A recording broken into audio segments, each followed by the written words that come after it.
Olá, sejam todos bem-vindos. Eu sou o professor Wesley Barbosa e no vídeo de hoje eu vou falar sobre este livro aqui, Como Funciona a Ficção, de James Wood. Um livro excelente, tanto para quem está estudando a ficção, a literatura, a composição de obras do gênero narrativo, né? Para quem quer entender suas nuances, suas características, as partes que compõem um texto narrativo, embora não necessariamente ele vá focar em divisões estanques, tá? Mas acaba sendo interessante. Para os interessados, de um modo geral, em literatura, querem compreender um pouco mais daquilo que é posto em prática quando da produção de um bom texto literário, e eu diria até que é um bom livro para quem está pretendendo se tornar escritor, né? Para quem está aí tentando entender um pouco mais as estratégias de criação literária para pô-las em prática em seus textos, porque aqui ele vai realmente, como o próprio título já indica, a estrutura do livro, as ilustrações, ele vai mostrar as engrenagens que estão por trás daquilo que salta aos olhos quando nós lemos um romance sem muita preocupação, né? Mas quando paramos para pensar, e para isso um livro como esse é muito importante, né? Porque ele nos mostra aquilo que está na estrutura profunda do texto. Existe muita coisa sendo posta em prática, muita estratégia, algumas melhores, outras piores, e ele vai nos mostrar tudo isso com exemplos. Lembrando que, como eu sempre faço, vou deixar aqui na descrição do vídeo os meus links de afiliado da Amazon, tanto para este livro como para outros que eu vou citar aqui durante o vídeo, para que você que tem interesse em adquirir a obra, que vá lá, dê uma olhada e, se for o caso, compre através do meu link, porque assim você vai estar ajudando a manter o canal. Então o vídeo vai estar bem bacana, eu já convido você a curtir, comentar, se possível compartilhar o vídeo para que outras pessoas tenham acesso e, claro, se você ainda não é inscrito no canal e se os conteúdos aqui trabalhados te interessam, inscreva-se e ative o sininho das notificações para que você seja informado dos futuros vídeos. Então bora lá! O principal ponto positivo da obra de Wood é a quantidade de exemplos que ele traz ao longo do seu livro. Nós não vamos ter aqui aquele livro teórico no sentido mais tradicional da palavra, que vai estudar a ficção através da divisão em partes, e a partir dessas partes, né, depois de dividi-las, apresentar teoricamente os seus conceitos, né, ou seja, personagem, enredo, tempo, espaço. Aqui nós vamos ter um autor que vai desenvolver um tom basicamente de conversa com seu leitor e vai apresentar diferentes aspectos que são postos em prática na ficção. Eu vou citar aqui, por exemplo, como ele começa a parte do livro que trata da personagem. Ele vinha falando de outros aspectos, né? E ele vai começar o tópico específico sobre personagem dizendo: o mais difícil é a criação do personagem de ficção. Digo isso devido ao número de romances de escritores novatos que começam com descrições que parecem fotografias.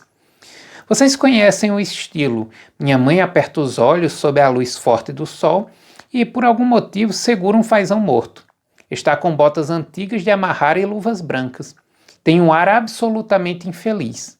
Meu pai, porém, está à vontade, extrovertido como sempre, vestindo aquele chapéu de veludo cinza de Praga, do qual lembro tão bem de minha infância. O romancista inexperiente se prende ao estático, porque é muito mais fácil de descrever do que o móvel. O difícil é tirar as pessoas desse amálgama estagnado e movimentá-las numa cena. Quando deparo uma écfrase extensa como a da paródia acima, me preocupo, imaginando o romancista agarrado a um corrimão, com medo de se soltar. Bom, aqui ele já começa no tom dialogal com o leitor, né? Como se estivesse dizendo: olha, a gente estava conversando sobre tal coisa, mas eu acho mais difícil isso aqui. E além desse tom que foge um pouco daquele tom bastante acadêmico, com o qual muitos autores desenvolvem suas obras, e que fique bem claro, eu não estou criticando esse outro tipo de tom, eu gosto de livros assim também, mas é lógico que variar é interessante e autores assim sempre contribuem muito, né? Mas além disso, neste curto parágrafo, nós vamos ter um exemplo aqui, uma paródia que ele cria, mas nós vamos ter ao longo do livro muitos exemplos retirados de grandes autores da literatura e que contribuem para que nós entendamos aquilo que ele quer dizer. Então, por exemplo, ele está lá falando do foco narrativo, vai inclusive dar uma atenção muito especial e muito bacana ao estilo indireto livre, que parece que é o queridinho do autor. E nós somos levados a concordar com ele pelo modo como ele vai construindo a sua argumentação, o modo como ele vai mostrando boas utilizações do estilo indireto livre, nos fazem meio que, em determinado momento, a gente se pega concordando que é o melhor estilo para uma obra literária. Então, são muitos exemplos. Entra bem naquela proposta que eu acho interessante para quem está começando um estudo, tá? Embora existam estilos diferentes de aprendizado, de estudo, mas eu acho que o tipo mais interessante para quem está começando é justamente esses livros que mostram muito exemplo, no lugar de só ficar falando, porque às vezes você fala, ou escreve, e como não mostra, o aluno, o estudante ali, o interessado de um modo geral, ele fica meio sem saber como que aquilo se aplicaria, né, num texto real. E esse texto aqui não tem esse problema. É um estilo muito bacana, muito interessante, que para mim fluiu muito bem, né? É lógico que eu tenho o conhecimento desses assuntos, né? Eu sei o que é um personagem por ter lido de outros autores, eu sei o que é foco narrativo, eu sei o que é tempo, espaço ficcional. Então, não sei dizer para vocês se um iniciante mesmo sentiria a dificuldade ao não encontrar a definição no estilo tradicional neste livro. Porém, não é só exemplo, tá, gente? Eu estou aqui focando no lado do exemplo, mas é lógico que o autor coloca muitas dicas, muitos conselhos interessantes, tanto para o leitor quanto também para o produtor de literatura. Eu achei interessante aqui o ponto em que ele vai dizer como ler determinado texto, né? E ele diz: temos de ler musicalmente, testando a precisão e o ritmo da frase, ouvindo o ruído quase inaudível de associações históricas que se prendem à margem das palavras modernas, prestando atenção nos padrões, nas repetições, nas ressonâncias, decidindo por que uma metáfora é boa e outra não, avaliando de que forma a colocação perfeita do verbo ou do adjetivo confere à frase um caráter matematicamente definitivo. Então vejam, o conselho que ele dá aqui é muito bom e se espraia em vários níveis, né? Nível morfológico, nível sonoro, nível histórico, contextual, e realmente prestar atenção nesses fatores é importante para que você entenda aquele texto, entenda as escolhas do autor e como elas contribuem para o estabelecimento de sentidos que vão estar presentes naquela obra, para que aquela obra realmente seja uma grande obra, o que faz dela um bom texto. Acho muito boa a divisão do livro. Ele traz aqui tópicos como narrando, em que ele vai falar do narrador, do foco narrativo, Flaubert e a narrativa moderna, Flaubert e o surgimento do Flaner, que o Flaner aí que ele usa é aquele personagem que vive vagando, um andarilho, né, coisa do tipo. Ele vai pegar como uma associação ao próprio narrador, ao próprio romancista, né, aquele que vai se pegar observando, vagando e observando a realidade, os detalhes, para trazer estes detalhes do mundo ao redor para a obra. E aí, em seguida, ele traz um tópico específico sobre o detalhe, né? E nos mostra coisas interessantíssimas, né? Como o detalhe, que não é uma das categorias narrativas, né?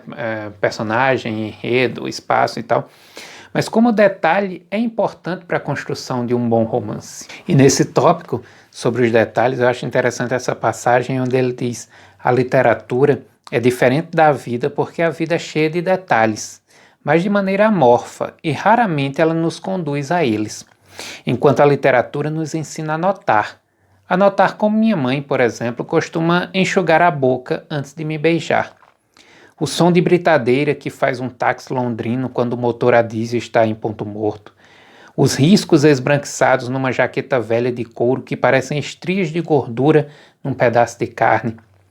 Como a neve fresca range sob os pés, como os bracinhos de um bebê são tão rechonchudos que parecem amarrados com linha.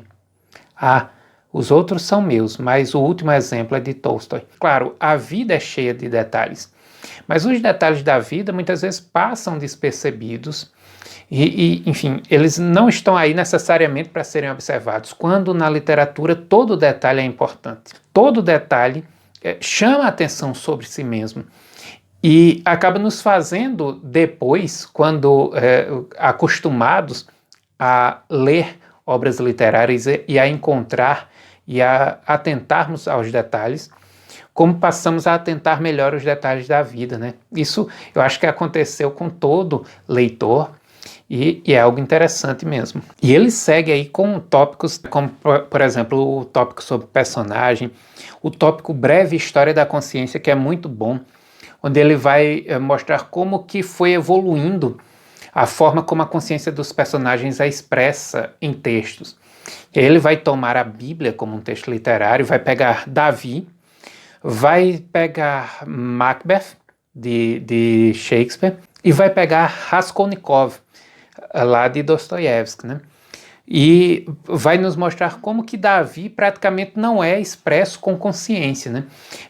Nós conhecemos Davi na Bíblia muito mais pelas suas ações, é como se ele não pensasse, o pensamento dele ficasse restrito para Deus. E nós só tomamos contato com suas ações, com aquilo que ele realiza ali na sua interação social. Já Macbeth, nós entramos em contato com uma consciência, mas uma consciência um pouco estranha, que é aquela consciência que nos é dada através do solilóquio, né? Então ele está lá e de repente, como entender o pensamento de um personagem de teatro? Fazendo com que o personagem pense alto.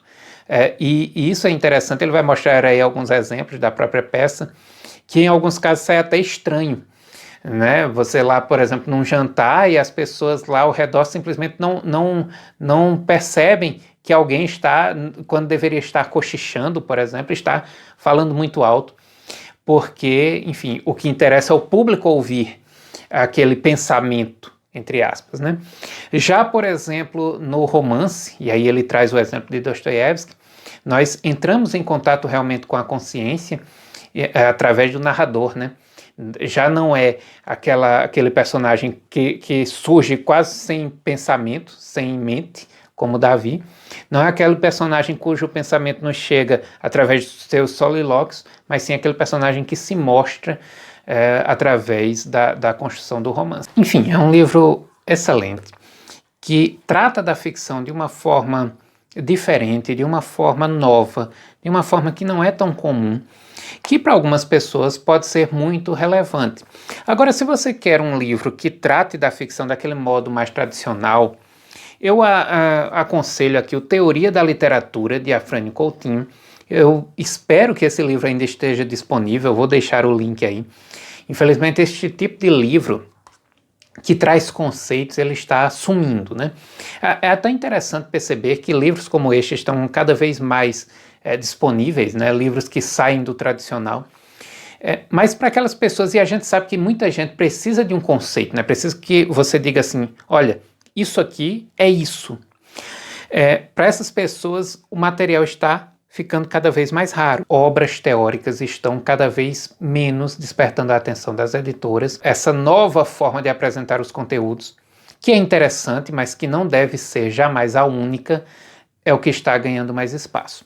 Mas se este livro aqui ainda estiver disponível, vai ser muito interessante para você, não apenas em relação à narrativa, né, à ficção, mas aqui nós vamos ter a poesia, enfim, e ele vai trazer os elementos ali como enredo, personagem, vai dizer o que é, e claro, isso pode ser um tipo de estudo bem interessante. Se você puder casar, né, começa lendo esse aqui, parte para esse depois, ou o contrário, pode ser também, por que não, ou os dois juntos, vai de cada um, tá? E assim como outras vezes eu já deixei a dica aqui, vou deixar novamente A Criação Literária, de Márcio Moisés. É um livro mais extenso, mas que também traz todos esses elementos de forma bem apresentada, numa linguagem um pouco mais complicada do que essa aqui, tá? Mas não é nada impossível você entender. Mas, enfim, para quem está interessado numa obra como essa, que vai se dedicar a muitos exemplos, trazer muitos exemplos mesmo de grandes autores, eu garanto que você vai sair da leitura deste livro com uma nova visão, ou uma visão mais ampliada a respeito do que é a narrativa de ficção. Bom, então é isso. Eu espero que vocês tenham gostado do vídeo, que tenha sido relevante.